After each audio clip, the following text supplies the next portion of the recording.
Continuamos entonces con nuestro estudio secuencial de la Biblia y hoy retomamos el libro de Esdras.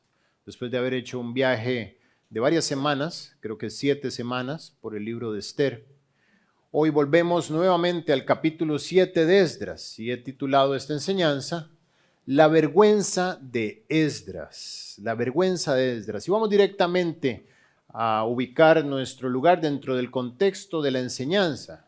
Esdras capítulo 7, versículo 1. Por favor, búscalo en tu Biblia si trajiste la Biblia.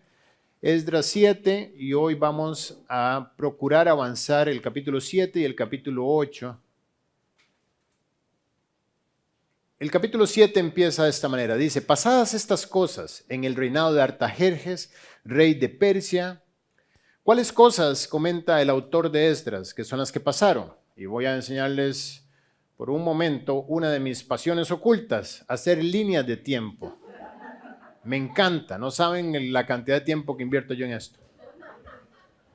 Línea de tiempo, dice, pasadas estas cosas en el reinado de Artajerjes, rey de Persia. ¿Cuáles cosas son las que comenta el autor? Bueno, todas estas cosas. El cautiverio de Babilonia, 70 años bajo el gobierno de Nabucodonosor y de su hijo Belsasar.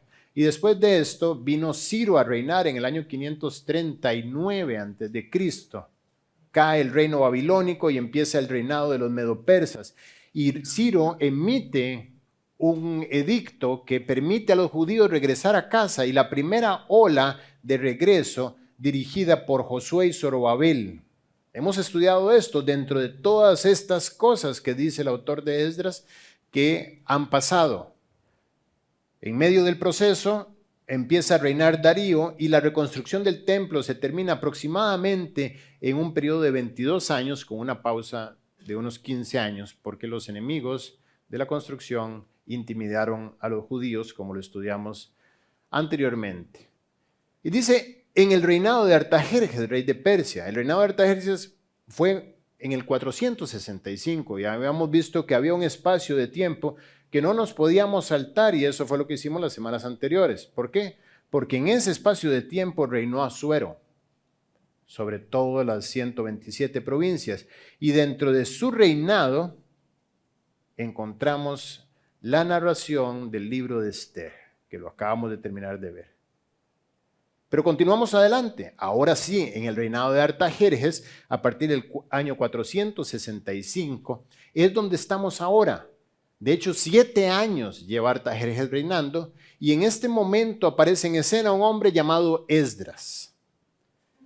El libro de Esdras empieza con el inicio del reinado de Ciro, pero Esdras como persona aparece hasta este momento. Es decir, él recopiló la historia y la puso como una especie de introducción al libro en los primeros 6 capítulos y en el 7º es donde ya ahora sí Esdras en carne y hueso está figurando y protagonizando el regreso de la segunda ola de judíos a la tierra prometida. Aproximadamente 50,000 judíos regresaron liderados por Josué y Zorobabel. Ahora en esta segunda ola aproximadamente 1,700 varones están regresando. Si contamos mujeres y niños, podríamos hablar de unos 7,000, 8,000 personas en esta segunda ola. Han pasado prácticamente 80 años desde que Israel está en la tierra prometida. Y 80 años después todavía había personas que no habían regresado a la tierra. Bueno, entendemos que Mardoqueo y Esther eran judíos que estaban viviendo en este lugar llamado Susa, pero ya un grupo grande de judíos estaba viviendo en la tierra. No solamente eso, sino que reedificaron el templo. Y vamos a ver cuando Esdras conduzca a este cuerpo de judíos de regreso a casa, ellos van a llegar directamente a ofrecer sacrificios en el templo que ya fue edificado para ellos. Entonces, estas son las cosas que pasaron. El autor a veces dice, bueno, ya te queda a ti la tarea de ir a investigar cuáles son las cosas, pero nosotros, como hacemos nuestro trabajo y somos diligentes en el estudio bíblico, hay un pasaje que dice, procura con diligencia presentarte delante de Dios aprobado, como obrero que no tiene de qué avergonzarse y que usa bien la palabra de verdad. Eso es para nosotros, no podemos ser superficiales, no podemos tomar las cosas a la ligera. Este es el estudio más importante que tenemos, el estudio bíblico. Y si eres buen estudiante en la universidad o en tu carrera o donde sea, imagínate cuánto más en el estudio del libro de la vida. Debes ser diligente. Es la forma en la que tú te relacionas con Dios. Estas son las cosas. Y ahora sí estamos ubicados en el reino de Artajerjes. Y gracias a Dios por estas figuras, porque es más fácil hablar con imágenes que con palabras en el aire. Entonces te decía que apareció en escena Esdras en el año 458. Pasadas estas cosas en el reinado de Artajerjes, Esdras subió de Babilonia. Estamos haciendo referencia de que él regresó de Babilonia a la tierra de Jerusalén. Y Esdras era escriba diligente en la ley de Moisés que Jehová Dios de Israel había dado. Un hombre singular. Un hombre que yo admiro y que verdaderamente es de mis héroes de la fe favoritos. Aunque varios libros de la Biblia no tienen un autor declarado dentro de sí, muchos de ellos estoy seguro que se van a terminar atribuyendo a Esdras. Esdras, por ejemplo, el libro de Nehemías, lo más probable es que haya sido el mismo Esdras que lo escribió. Primera y segunda de Crónicas, lo más probable es que Esdras los haya escrito. Y lo que es admirable es que Dios lo etiqueta como escriba diligente. Quizás este concepto de escriba nos hace ruido, porque en tiempos, 500, 600 años después de donde estamos, en tiempos de Jesús, los escribas tenían muy mala fama. Pero ese no era el propósito de un escriba, ser un hipócrita. Al contrario, un escriba era una persona que estaba concentrada en la palabra de Dios. Y Dios dice, no solamente era escriba, sino que era diligente en su cuidado y su concentración en la palabra de Dios, tanto que Dios lo exalta. Hace varias referencias con respecto a Esdras. Y en ellas, en una dice, escriba diligente, en la otra dice, escriba versado, en la otra dice, escriba erudito, refiriéndose a la misma persona. ¿Qué alta estima tiene Dios con respecto al oficio de este hombre? Con respecto a su corazón. Otro detalle importante es que aunque ya no están necesariamente en cautiverio obligatorio, sí hay un cautiverio voluntario que es peor. Y estos judíos están viviendo todavía dentro del imperio medo-persa, pudiendo regresar a la provincia de Jerusalén. Entonces ellos voluntariamente han decidido tener frialdad hacia lo que para Dios es hermoso. Y si voluntariamente ellos no les interesa tanto, que se levante un hombre, escriba erudito, escriba versado y escriba diligente, tiene triple admiración. ¿Por qué? Porque tenía todas las condiciones opuestas en momentos donde la enseñanza bíblica no era tan apreciada, donde no era ni siquiera pagada. Él se encarga no solamente de escudriñar las escrituras, sino de recopilar los textos originales y armar el canon. Él, Esdras, es de los principales escribas que trabajaron en la consolidación del Antiguo Testamento. Lo que tenemos del Antiguo Testamento ordenado como está, mucho es el trabajo de Esdras.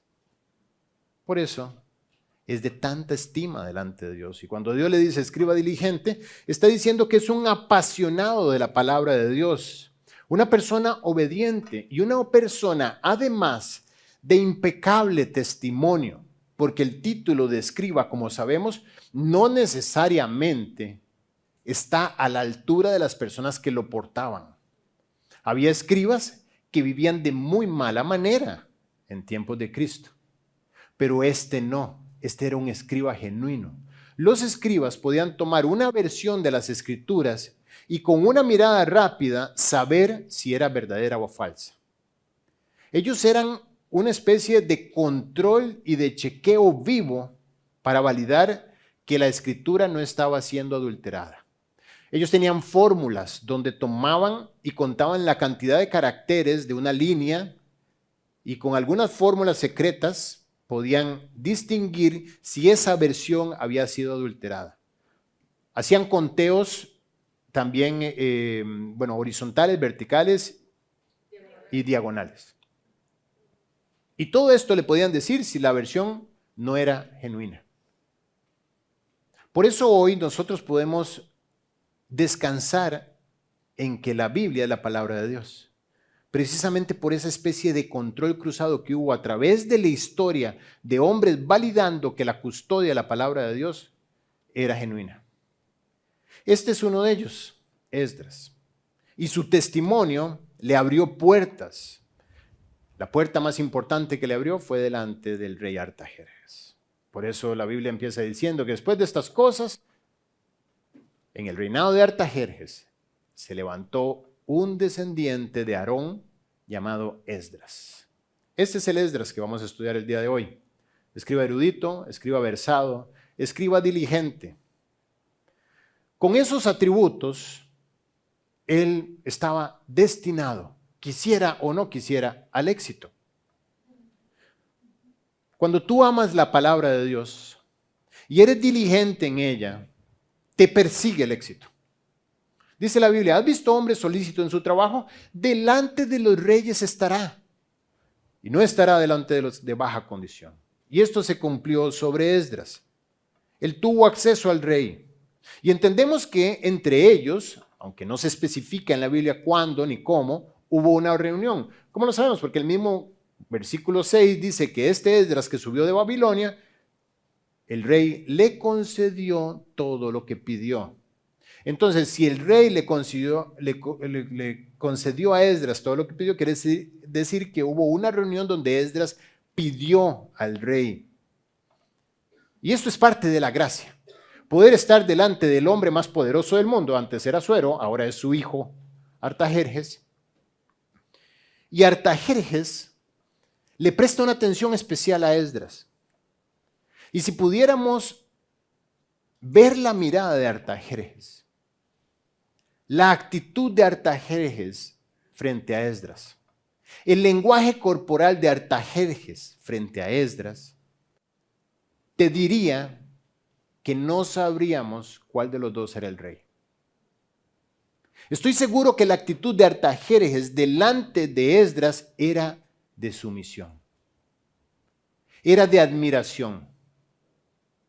Y lo vamos a ver en la carta que Artajerjes le escribe a Esdras.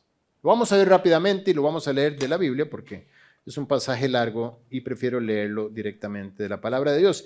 Esdras 7:12, lo pueden seguir ustedes desde sus Biblias. Intentaré no hacer pausas porque es una porción larga y todo esto es una sola carta. Es una carta que recibe Esdras que le envía el rey Artajerjes. Dice, Artajerjes, rey de reyes, a Esdras, sacerdote y escriba erudito en la ley del Dios del cielo, paz. Por mí es dada orden, está hablando Artajerjes, el rey, por mí es dada orden que todo aquel en mi reino, del pueblo de Israel y de sus sacerdotes y levitas que quiera ir contigo a Jerusalén, vaya. Porque de parte del rey y de sus 7 consejeros eres enviado a visitar Judea y a Jerusalén conforme a la ley de tu Dios que está en tu mano. Vamos a notar ciertos atributos de Esdras que Artajerjes nos dice que Esdras tenía. Número 1, tenía la ley de Dios en su mano. Es curioso que lo defina así. ¿Por qué? Porque Esdras se identificaba como un estudioso de la Biblia. Esdras era una persona que portaba en sí la palabra de Dios. Por donde iba, se sabía que esa era su pasión. Y esto, el rey, en lugar de rechazarlo, lo admiraba. Dice, de parte del rey y de sus 7 consejeros eres enviado a visitar Judea y a Jerusalén conforme a la ley de tu Dios que está en tu mano, y a llevar la plata y el oro que el rey y sus consejeros voluntariamente ofrecen al Dios de Israel cuya morada está en Jerusalén. El rey junto con sus consejeros, hizo una ofrenda. Pero miren qué clase de ofrenda, que esa ofrenda es el corazón de la enseñanza de hoy, porque meten problemas a Esdras. Es una ofrenda de 28 toneladas de plata, 4 toneladas de oro, que él tenía que trasladar por tierra en un camino de 4 meses de caravana, junto con otras 7,000 personas, incluyendo mujeres y niños. Imagínate la logística para mover eso, para garantizar que llegará en medio de una tierra de nadie, donde la gente sabe que una caravana de estas porta riquezas, porta al menos alimentos para sostenerse y quizás monedas para poder intercambiar en el camino y resolver el periodo de 4 meses. Es decir, son candidatos para un asalto. Así como ocurrió con Israel, allá en Éxodo capítulo 13, si no me equivoco, cuando Amalek cae encima de Israel. Pero el rey, de buena voluntad, ofrece oro y plata y la pone en manos de Esdras.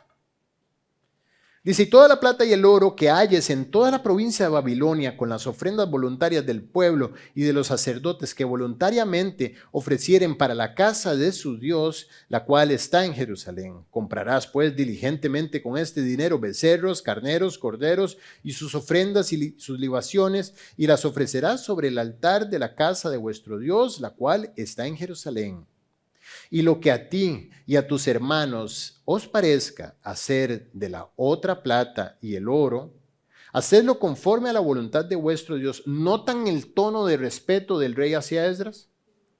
Bueno, eso es lo que hace la palabra de Dios en un hombre que es escriba diligente, escriba versado y escriba erudito. ¿Quieres el respeto de los hombres? Mete la Biblia en tu corazón, haz la tuya. Suda la Biblia. Escríbela en la tabla de tu corazón y entonces hallarás gracia y buena opinión delante de Dios y de los hombres. Eso lo vemos materializado en este hombre. El rey le habla con tacto, el rey cuida sus palabras, el rey tiene mano izquierda delante de Esdras. Y lo que a ti y a tus hermanos os parezca hacer de la otra plata, como decía, y oro, hacedlo conforme a la voluntad de vuestro Dios. Los utensilios que te son entregados para el servicio de la casa de tu Dios, los restituirás delante de Dios de Jerusalén. Y todo lo que se requiere para la casa de tu Dios, que te sea necesario dar, lo darás de la casa de los tesoros del rey. Tienes línea de crédito abierta y no tienes que pagarla.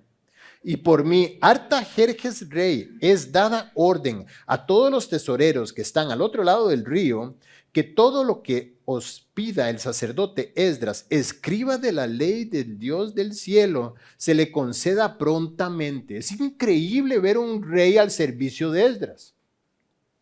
¿Sabes algo? Este rey era hijo de Asuero. Su madrastra se llamaba Esther. Y vemos a este hombre completamente influenciado al servicio del ministro del Señor.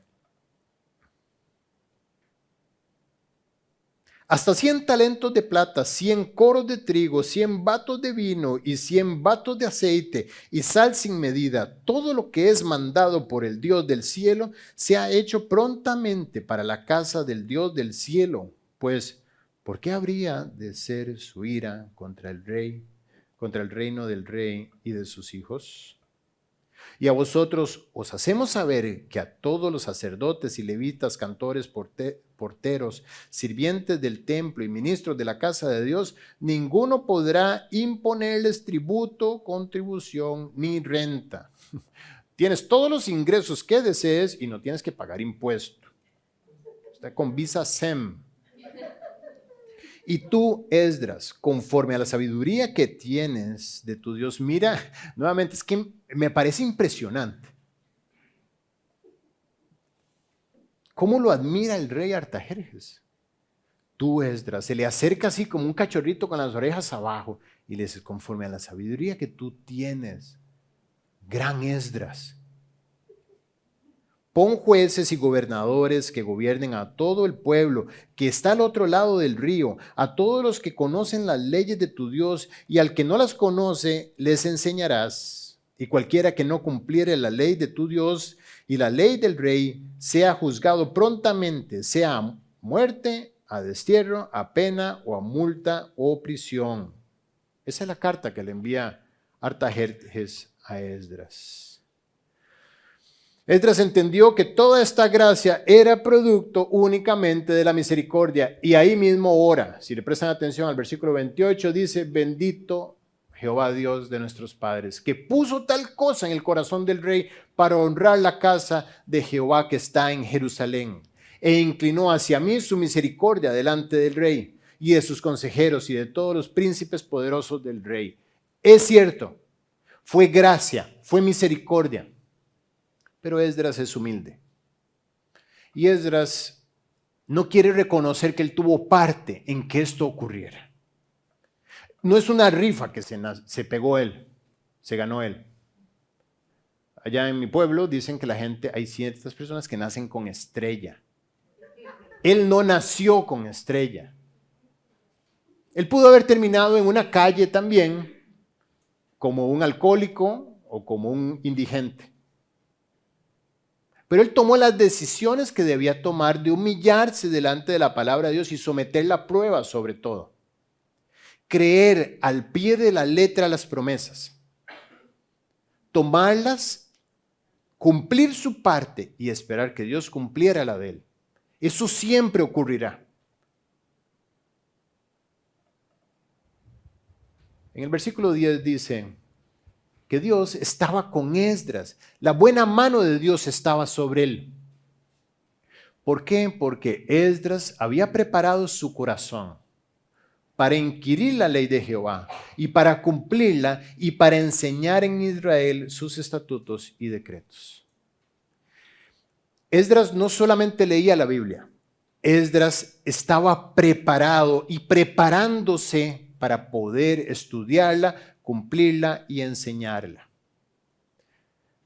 Escriba diligente, escriba versado, escriba erudito. Él, en su actividad diaria, le prestaba suma atención a buscar en la Biblia, a escudriñar en la Biblia. Su vida giraba alrededor de la palabra de Dios.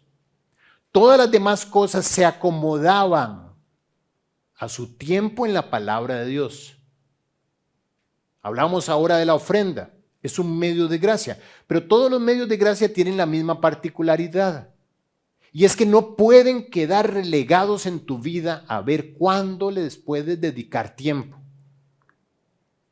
El corazón tacaño es el corazón que le da lo mínimo a Dios. El mínimo tiempo de lectura, el mínimo tiempo de oración, el mínimo tiempo de memorización, el mínimo esfuerzo para testificar, el mínimo monto para ofrendar, la mínima actitud de gozo para compartir y tener comunión. Ese es el corazón tacaño. Y el corazón generoso, el cual Dios ama, el dador alegre, es aquel que entrega su vida en todo lo que puede para inquirir y que en los medios de gracia sean el corazón de su vida y toda su vida gire alrededor de ellos y no al revés. La célula ahora es los lunes. Hubo otro tiempo que fue los domingos. Habrá días, no sé ahora para dónde vamos, si para el martes, miércoles o regresaremos un día al domingo. Pero quiero que sepas algo, y no es porque me interese que la célula esté llena, pero para todos nosotros los creyentes, el estudio bíblico debería ser la actividad principal de tu vida. Todas las demás actividades deberían estar sujetas a esta actividad. El estudio bíblico no es algo que tú haces camino a la playa. Pasas rápido para luego irte. El estudio bíblico no es algo que tú haces porque te cancelaron la cena que tenías. No es algo que tú haces porque te dio pereza entrar en el tráfico y mientras baja el tráfico, entras al estudio bíblico. Al contrario, el estudio bíblico debe ser todo para ti. Si es que tú quieres experimentar la gracia de Dios en tu vida, porque cuando Esdras ora, dice que es la misericordia de Dios, pero entendemos aquí que la mano de Dios estaba sobre él. ¿Por qué? Porque hay un porqué, hay una razón. Él había preparado, él había invertido, él había hecho que su corazón estuviera listo para inquirir, para cumplir y para enseñar la palabra de Dios. Es decir, gracias al testimonio de él, nosotros podemos entender la diferencia entre teoría y vida. Fíjate esto. Inquirir, cumplir y enseñar. En español es: adquirimos el conocimiento que impacta el comportamiento y refleja la vida de Cristo. Esto es lo que debe ocurrir en la vida de cada uno de nosotros, seguidores de Cristo. Vamos a la Biblia no solamente para leerla y tener conocimiento, sino para que ese conocimiento impacte nuestro comportamiento.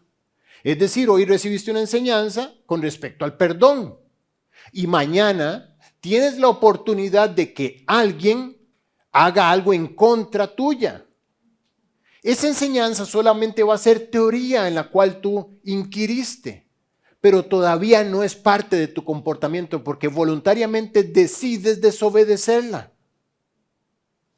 Y por supuesto no vas a poder reflejarla como parte de tu vida. Tú puedes decir que una enseñanza es tuya porque llega a la tercera etapa. No solamente la conoces, sino que tu comportamiento está gobernado por esa enseñanza y ella es reflejada hacia afuera. Esto es vida cristiana. Esto es un escriba, según fue diseñado. Los otros escribas eran hipócritas porque solamente tenían conocimiento, pero no tenían comportamiento y mucho menos reflejaban nada. Ahora, no nos quedemos en la historia. ¿En cuál de los tres pasos estás tú? ¿Estás esperando qué para que tu comportamiento sea impactado? El tiempo que tienes es breve y se te pedirá cuenta no por lo que oíste, sino por cómo esto afectó todo lo demás. El problema que hoy quiero atacar es que hay una grieta entre lo que tú sabes y lo que tú haces. Casi como una fisura que se va ampliando y de repente vemos un cañón y de repente podemos ver una gran cima que está dividiendo lo que se sabe de lo que se hace. La teología y la vida, la teoría y la práctica. Ese es un reto para todos los creyentes. Tomar lo que Dios me está hablando y ser persistente en que eso forme parte de mi vida. Tan persistente que lo puedes tener visto y hacer trazabilidad de ello mientras tú lo declaras delante de Dios en oración como una brecha que tienes y que Él tiene que llevar de aquí hasta acá. Todos pasamos. Es más, cada vez que viene conocimiento y se añade a nuestra vida, dice la Biblia que el conocimiento añade dolor. ¿Por qué dolor? Porque automáticamente me va a invitar a lo que estudiamos ahora, a morir a mí mismo, en un área o en varias áreas, hasta que no se haga parte de mis hábitos y mi comportamiento, y eventualmente sea reflejado. Ese es el problema que tenemos. Hay una grieta. Hay una grieta en la parte que conocemos de nuestra pureza y hay una grieta en la parte que conocemos de la confianza. Podría ser que estemos concentrados en guardar nuestro corazón de lo impuro. Es cierto. Nuestros mayores esfuerzos por naturaleza van a cuidarnos del pecado y de la tentación. Y salimos a la calle blindados con aquella armadura de Dios, procurando no caer en pecado. Pero muchas veces descuidamos la actitud interna de confianza que tenemos y le debemos a nuestro Padre, que debemos tener hacia Él. Y no todos disfrutamos de lo que decía el versículo 10, la buena mano de Dios sobre todas las áreas de nuestra vida. ¿Por qué? Porque hay una brecha que no nos permite verlo afectar nuestro comportamiento ni reflejarse en nuestra vida. Es una lucha común. Y el problema es que cuando se ensancha esa fisura, esa grieta crece, es porque eres negligente en lo que sabes que debes hacer. Y esto desemboca en que el crecimiento en la gracia se detiene en tu vida. Y nuestras acciones se convierten en religión, pues actúas distinto a lo que predicas. Tienes un comportamiento teórico y tienes una vida real que dista de lo verdadero. ¿Cuál es el principio que debemos tener presente? Es que no hay teología más alta que tu propia vida. Me contaban el caso de un hombre, pastor, que se divorció y siguió en el ministerio, y ahora en las citas de consejería por problemas matrimoniales, pues ya recomendaba el divorcio. ¿Por qué? Porque ¿cómo vas a recomendarle a una persona que persista hasta el final si en tu propia vida no lo hiciste? ¿Entiendes el punto?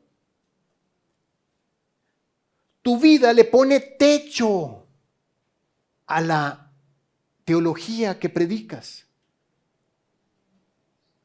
Si eres una persona que no perdona, entonces no te puedes sentar con otro a decirle la solución es el perdón. Vas a tener que acomodar la teoría y poner, se aplican restricciones y decir, bueno, está bien, yo creo que ya perdonaste muchas veces. Ya es tiempo de que esa persona aprenda una lección y le voltee la cara, no la saludes. Simplemente rompe la relación, salte por la puerta de lado y que ella entienda que para ti ya no hay oportunidad más. Esto es normal. Y hasta podrías buscar algún pasaje que se medio parezca y lo acomodes y selles ese mensaje como si pareciera de parte de Dios. Este es el principal problema. Y es que no importa lo que digas, lo que impacta es tu vida, no lo que digas. ¿Quieres ver impacto cuando tú enseñes, cuando testifiques, cuando aconsejes? Entonces vive con todo el corazón para Cristo. No te preocupes cómo hablas, cómo explicas, cómo acomodas el mensaje. Dedica tiempo a esto, a tu propia vida. Ese era el padecimiento de los fariseos en la época de Cristo. Tanto los escribas y los fariseos vivían mal, bebían mucho y vivían mal. Porque vivían una vida distinta a su teología. Corruptos, egoístas. Dice Mateo 7:7, hipócritas, hablándole a ellos. Bien profetizó de vosotros Isaías, está hablándole Jesús a ellos, como está escrito, este pueblo de labios me honra, mas su corazón está lejos de mí. ¿Ven el sentido? Una cosa es la teoría y otra cosa es la vida. Si descuidas tu vida, el techo de la gracia se viene al piso. Y no hay atajos. El maquillaje te va a servir únicamente para engañar a los hombres. Me refiero para engañar a las personas. Pero Dios no mira lo que mira el hombre, porque el hombre mira lo que tiene delante de sus ojos, pero Dios mira el corazón. Ese sí sabe lo que hay en el corazón. Por eso estos escribas y fariseos hipócritas no tenían autoridad moral cuando hablaban. ¿Quieres hablarle a tus hijos con peso? Vive para Cristo. Acabamos de terminar el estudio de la disciplina en los niños y mi principal mensaje hacia los padres es, ustedes son los que necesitan disciplina, no sus hijos. Sus hijos van a reaccionar cuando sus vidas estén disciplinadas en el carácter de seguir a Cristo. Pero los padres no quieren hacer la tarea. Quieren vivir de una manera superficial y acomodadiza en su relación con Cristo y esperan de los hijos perfección, comportamiento, fruto, gracia, etcétera. Pues no se puede. Mira lo opuesto. Jesús está enseñando una parábola que no nos vamos a meter, pero dice que cuando terminó de enseñarla, Jesús, estas palabras, la gente se admiraba de su doctrina. Y oigan lo que dicen, porque les enseñaba como quien tiene autoridad y no como los escribas. Un político importante allá en Costa Rica, es viejo, yo creo que ya no está en el campo, pero nos contaba una vez que entró a trabajar en un ministerio, ha hecho carrera en la política siempre, pero no necesariamente, era como antipolítico, pues era una persona súper trabajadora que se había ganado pues toda su senda en la ruta, digamos, del servicio público, y eventualmente fundó un partido con unos fundamentos éticos y morales que eran la base que sostenía eso. En fin, y él decía, el problema de las autoridades públicas es que no tienen autoridad moral. ¿Qué hice yo, decía él, para tener autoridad moral? Llegaba a las 6:50 de la mañana a la oficina. Entonces, no había nadie. Y empezaba a trabajar y todos sabían que había que llegar temprano. Y yo podía sentarme con una persona y decirle, tienes que esforzarte. ¿Por qué? Porque yo era el que más me esforzaba. Eso es autoridad moral. ¿Quieres ver pureza en la vida de tus hijos? Entonces vive en la pureza. ¿Quieres ver amor, paciencia, bondad, benignidad en tu relación matrimonial? Entonces vive tú en esos principios. No los exijas ni siquiera. Solamente vívelos. Y Dios va a poder no solamente hacer que de inquirir se forme el hábito, sino que el hábito sea notorio. Y aquellas personas que están alrededor tuyo sean impactadas sin que abras la boca. Así como le dice Pedro a las mujeres, les dice que deben ellos ganar a sus maridos sin palabra por la conducta de sus esposas casta y respetuosa, que es de grande estima delante de Dios. ¿Cuánto impacta un testimonio? ¿Y cuánto ruido hace una persona que habla, pero tiene una vida contraria? ¿Qué problema con la dualidad, no? Con la falta de transparencia. Pero qué sencillo es poder tener impacto, ¿cierto? No necesito nada más. Lo único que necesito es tener mi vida privada en orden. Eso no depende de nadie. Es decir, no tengo que viajar, no tengo que pagar, no tengo que sacar un curso, no tengo que hacer 4 años de un posgrado. Es una decisión. Cambia tu vida privada y vas a empezar a ver la gracia. Jesús enseñaba como quien tiene autoridad. ¿Por qué? Porque Él vivía la verdad en su vida. Así de sencillo. Por eso el impacto.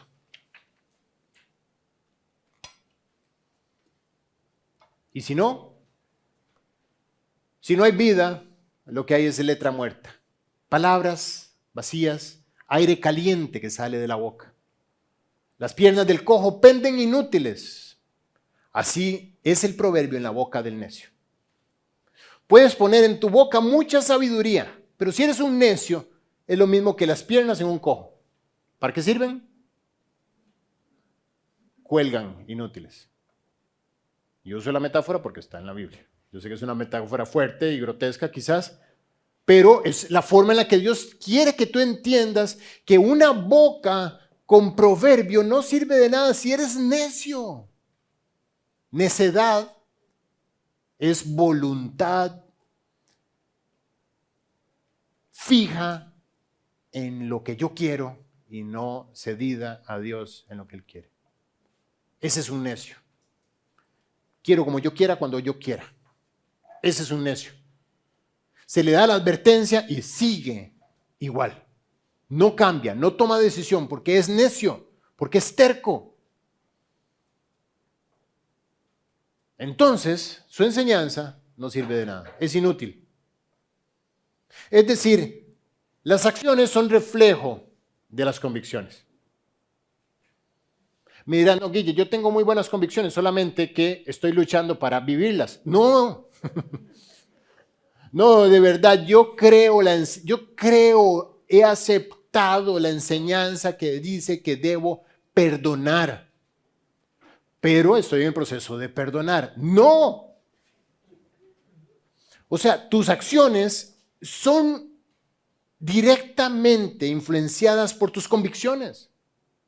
Si tus acciones son distintas a tus, entre comillas, convicciones, es porque todavía no son convicciones. Entonces, tu vida está a una altura distinta de tu predicación.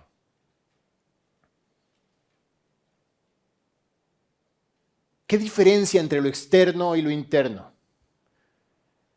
Hace 15 años esta foto le dio la vuelta al mundo. ¿Sí lo ubican? Sebastián Piñera, expresidente de Chile, falleció de hecho hace poco, en un accidente aéreo.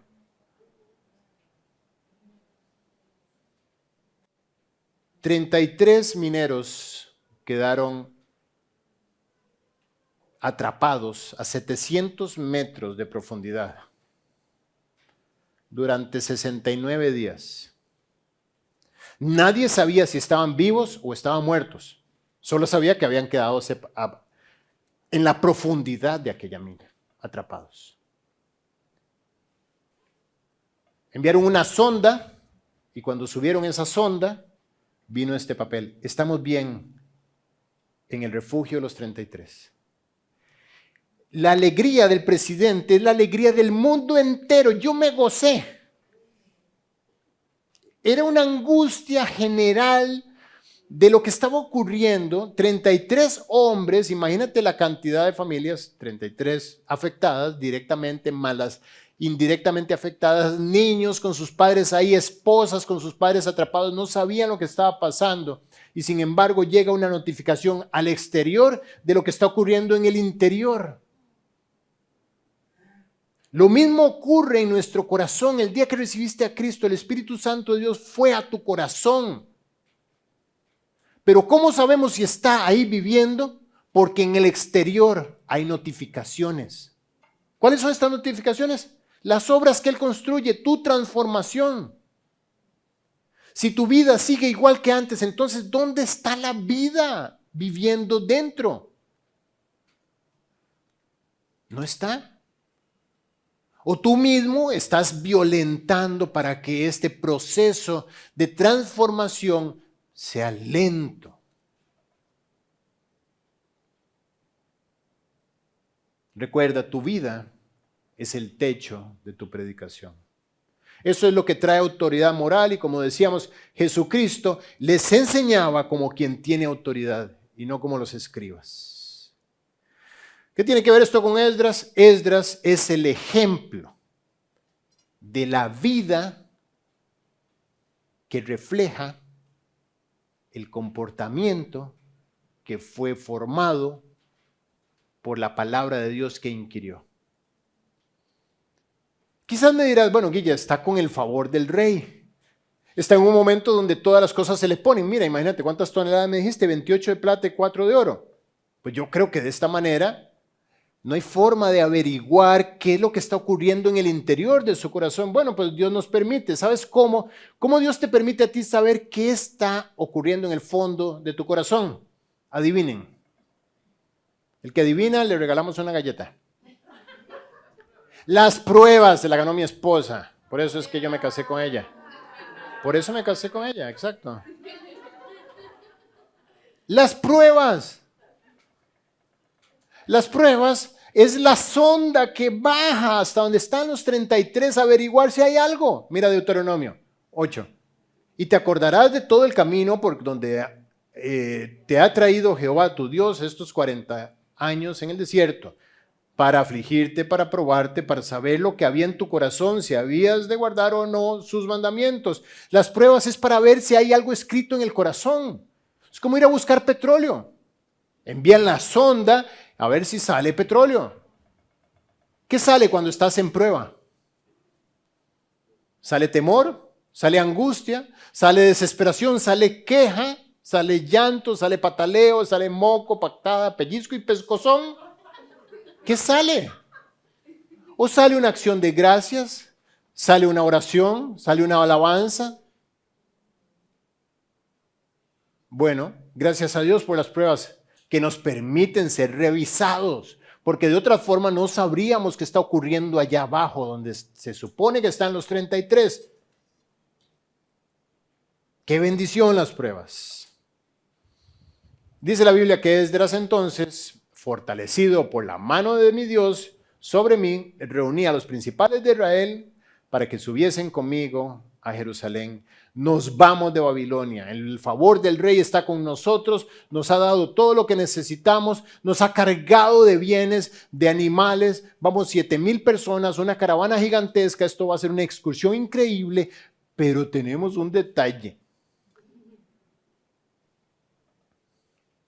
Dice la Biblia, publiqué ayuno allí, junto al río Ahava, en el lugar en que nos reunimos para salir, para afligirnos delante de nuestro Dios, para solicitar de Él camino derecho para nosotros y para nuestros niños y para todos nuestros bienes. ¿Por qué camino derecho? Porque dice que había en el camino enemigo del camino. Ahorita vamos con este versículo. Solamente quiero que vean la razón. En el camino hasta Jerusalén hay enemigos que roban plata y oro como hoy en día.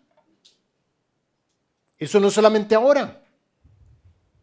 Ellos son carnada sencilla para los enemigos del camino.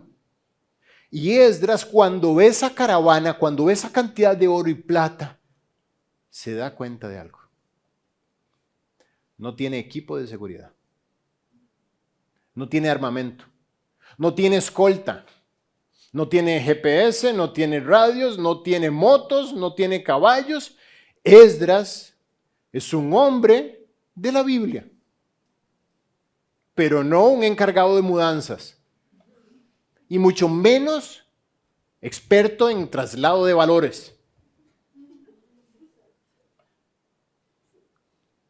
Una prueba. ¿Llegaremos al otro lado o no llegaremos? Lo más probable es que no lleguemos. ¿Cómo vamos a llegar? Es como que salgas ahorita con todas tus joyas y le pidas joyas prestadas a los que tienen joyas y los relojes caros a los que tienen relojes caros, y ahorita nos vayamos a dar una vuelta allá por la zona más roja de la ciudad y casi que ponemos un cronómetro a ver quién dura más tiempo con eso puesto. Y al último le roban el cronómetro. Es un hecho que los iban a asaltar, a afectar o incluso a secuestrar. Entonces, ¿qué hizo? Publicó ayuno. Pero mira qué increíble lo que dice. Recuerden que en la Biblia no dice nada para solicitar de Dios camino derecho. Por favor, Dios, guárdanos, guía nuestros pasos, guarda a nuestros niños. Además, la vulnerabilidad, están sencillos puestos para que los afecten y de los bienes. Pero miren esto es el corazón de la confianza en el Señor de un creyente expresado en la Biblia. La Biblia puede estar partida en la mitad, es aquí. Dice, ¿por qué? ¿Por qué qué? ¿Por qué publiqué ayuno? ¿Por qué oramos? ¿Por qué esto y lo otro? Dice, ¿por qué? Porque tuve vergüenza. Tuve vergüenza de pedir al rey tropa y gente de a caballo que nos defendiese del enemigo del camino. El rey le había dado todo, le mandó una carta con todo. Y Esdras, cuando estaba a punto de irse, dice, tuve vergüenza de decirle, rey, una cosa, ¿podrías ponernos unos guardias de seguridad que nos trasladen? Y te voy a decir por qué tuvo vergüenza. Porque él había hablado al rey diciendo, la mano de nuestro Dios es para bien sobre todos los que le buscan. ¿Con qué cara voy a decirle, rey, por favor, un equipo de seguridad? ¿Qué haría esa petición? Demostraría que su vida y su predicación son dos cosas distintas. Y Esdras dice, me da vergüenza. Yo no voy a ir a pedirle al rey, yo voy a ir a pedirle a mi padre. Yo voy a ir a pedirle a mi padre, por eso publiqué ayuno, porque me dio vergüenza pedirle al rey. y actuar de una forma distinta a lo que enseño, a lo que hablo, a lo que digo, a lo que testifico. Vergüenza. ¿Qué es vergüenza? Vergüenza es actuar como un hijo que no tiene padre, teniendo el padre que tenemos. ¡Qué vergüenza! Que el mundo me vea y diga, ¿qué? Esos son los cristianos. Para esa gracia me quedo incrédulo.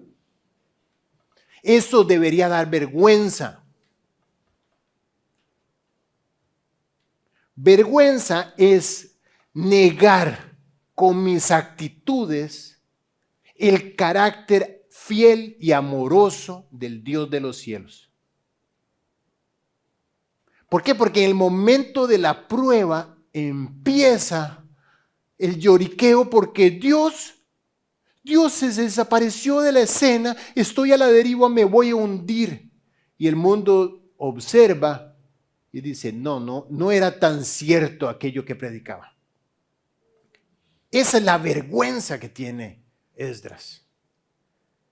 Vergüenza es depender de los hombres y no del Padre.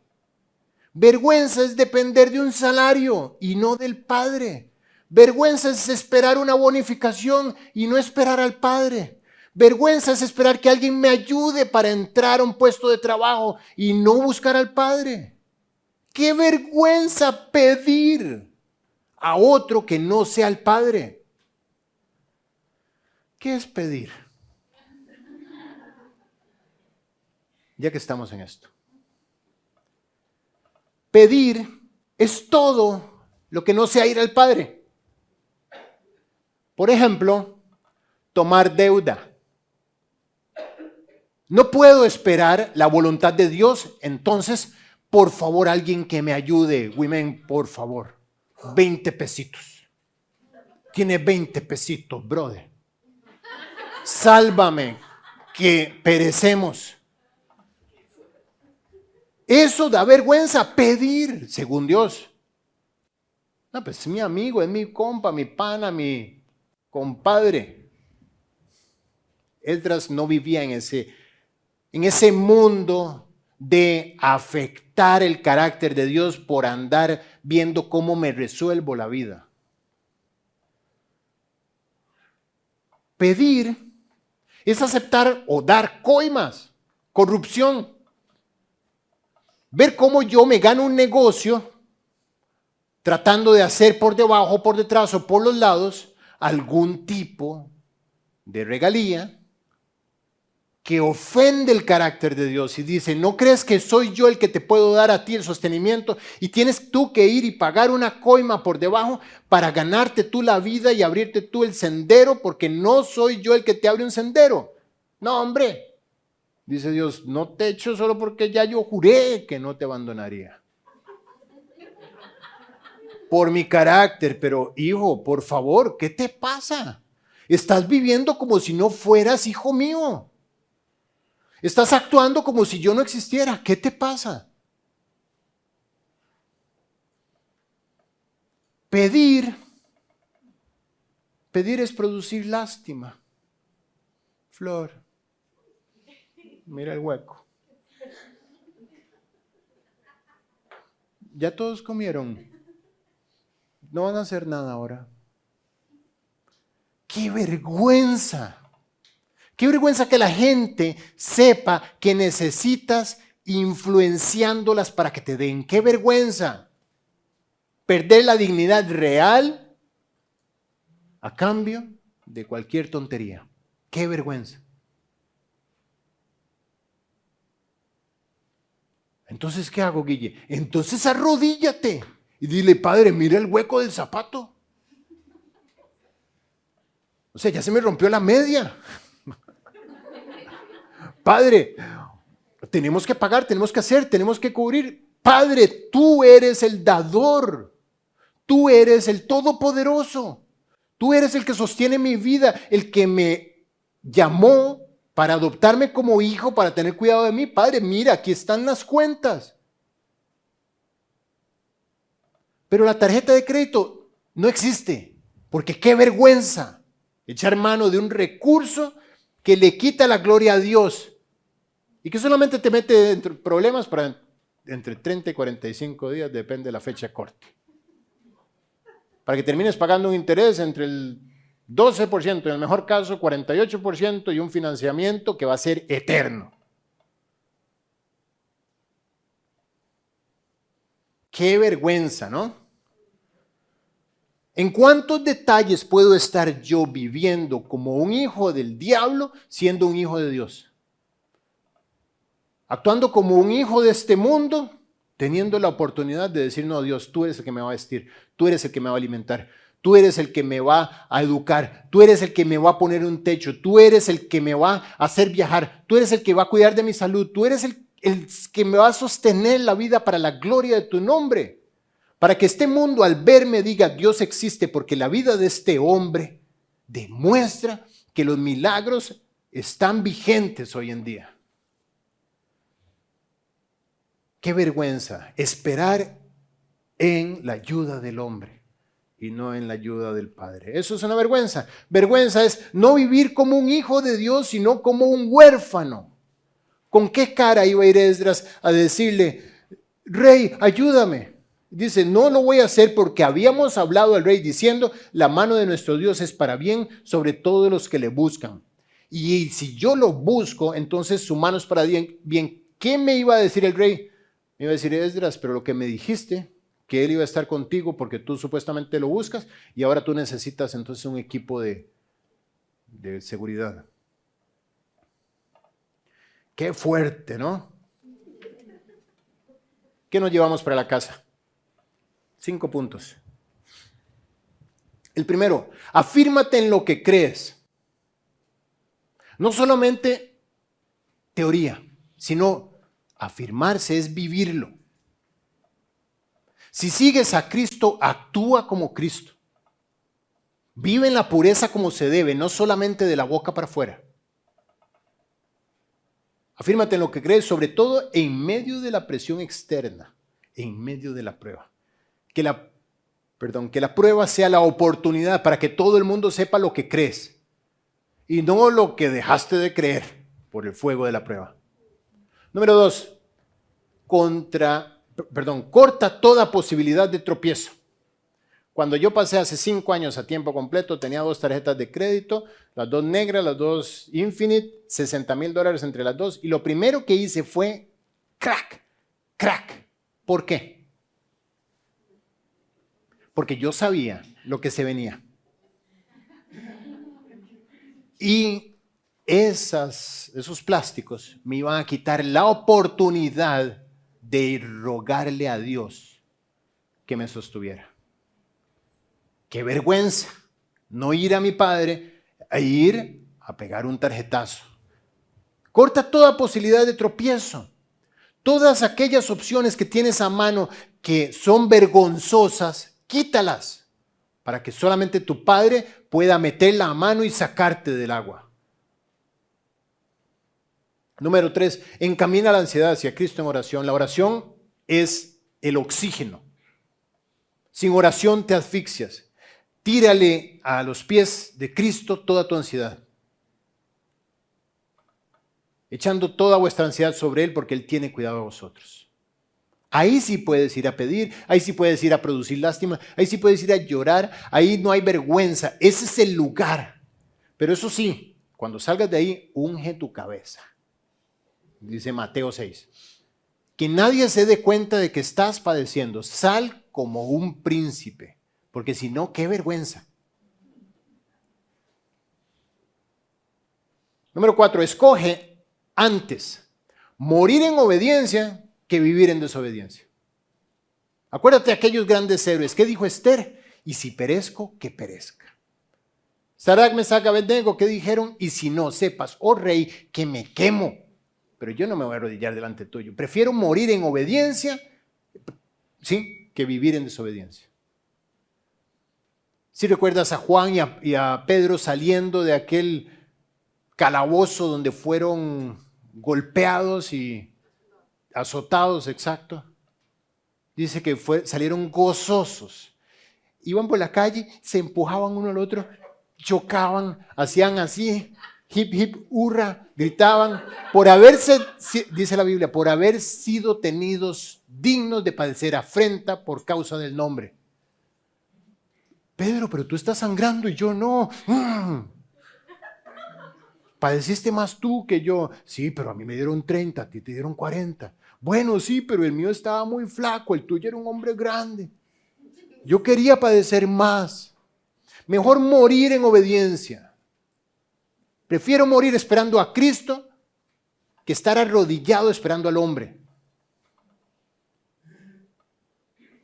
Número 5. Considérate privilegiado de padecer por tu fe. Qué privilegio estar en una prueba. Qué privilegio tener que esperar. Qué privilegio que me diga Dios no. Y yo pueda esperar a descubrir qué hay detrás de ese no. Qué privilegio. Qué privilegio que Él se tome el tiempo para trabajar con mi egoísmo, con mi impaciencia, con mis formas vanas de ver las cosas y me diga, estoy formando un verdadero príncipe de ti. Considérate en una academia donde te están transformando. ¡Qué privilegio!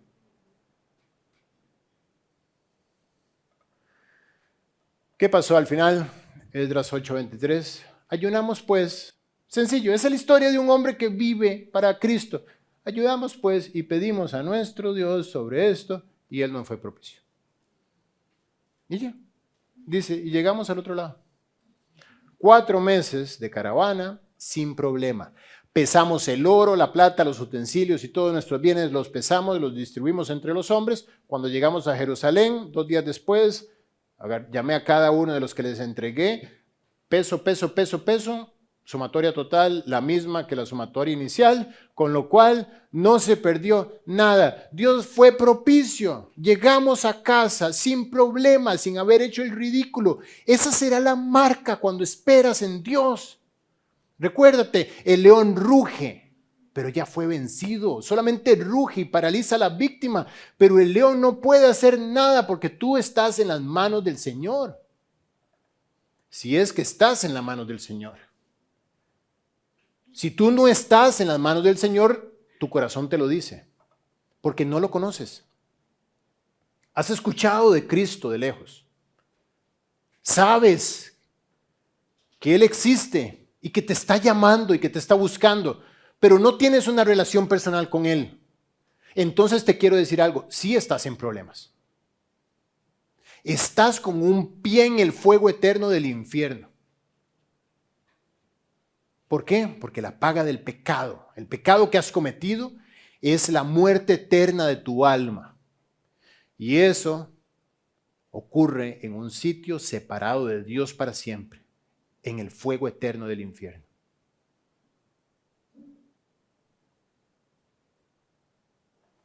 Dios le fue propicio a ellos que le buscaron en oración.